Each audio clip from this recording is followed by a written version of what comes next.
Tucker Carlson, if he actually came to China, he would have kittens.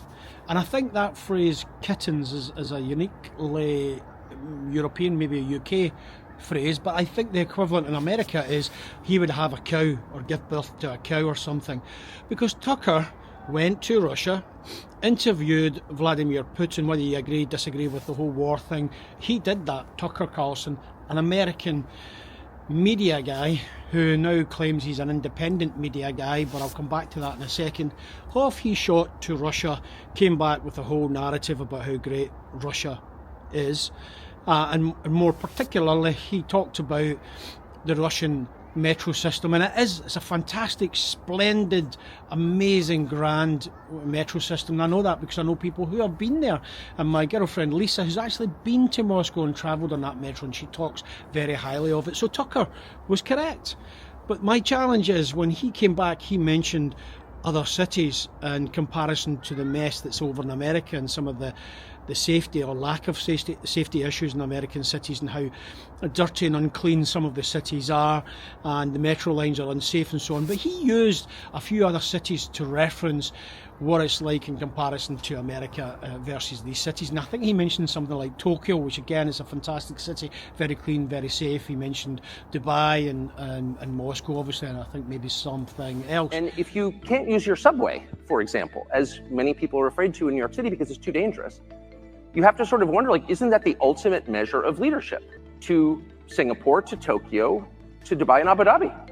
Because these cities, no matter how we're told they're run and on what principles they're run, are wonderful places to live. My point is, if he actually made the time and came to China, he would have kittens at the quality of the metro here and how safe the cities are and how clean they are and how connected the cities are, not just the metro lines inside the cities, but from city to city with the bullet trains. If he actually took the time to come to China and actually engaged in something for real here in China, he would have kittens. He would give birth to a cow, I guarantee you, but he won't do that. And why? Because Tucker, for all his I'm an independent media guy, for all that claim, he's not really, because behind Tucker there's a few big players, guys like Steve Bannon, and if you don't know who Steve Bannon is, he was behind Donald Trump away at the beginning. So Steve Bannon and that whole cabal, they're all about pulling Russia away from China and bringing Russia to the Western mindset, and that's what's behind all that, so that they can then isolate China, because America always needs a bogeyman. And in the Republican mindset and the whole let's make Russia our friend and let's alienate China, all that is about is having a different bogeyman. And to be honest, I will never understand America and how they always have to have a bogeyman. And if you look at at the moment, there's a couple of things that really just freak me out. I'm an anti-war guy, but when you hear American politicians saying these two things, you shake your head in disbelief. The first thing is they talk about the Ukraine war. Now, I'm not into the war at all, but these politicians will say, we have weakened Russians' army, and it's caused us no American lives. And how ridiculous does that actually sound when you stop and you pause and you think about it? You know, we have done well for America, but it's caused thousands and thousands of Ukrainian lives. It's just mental. And then the other thing is they talk about their economy.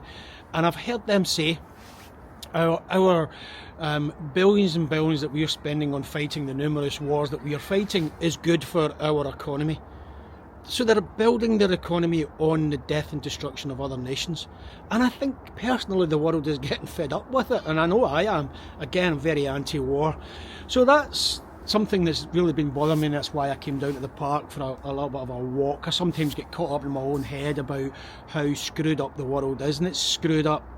So I just wanted to come back, round it all off. Tucker Carlson, if he was an independent journalist like he says he is now, the laughing maniac child that he comes across as often when I see him, if he really had some kahunas, he would get his ass to China, do some visiting of China, and then report the reality.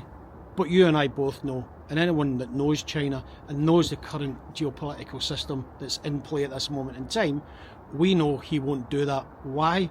Because he's not independent. He's got backers and he's got people that are playing him like a piano. Anyway, my name is Ian.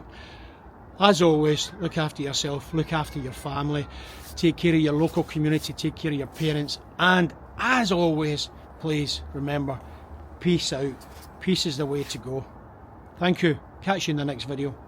It's cold here, Beijing, in the park, safe as houses. Take care.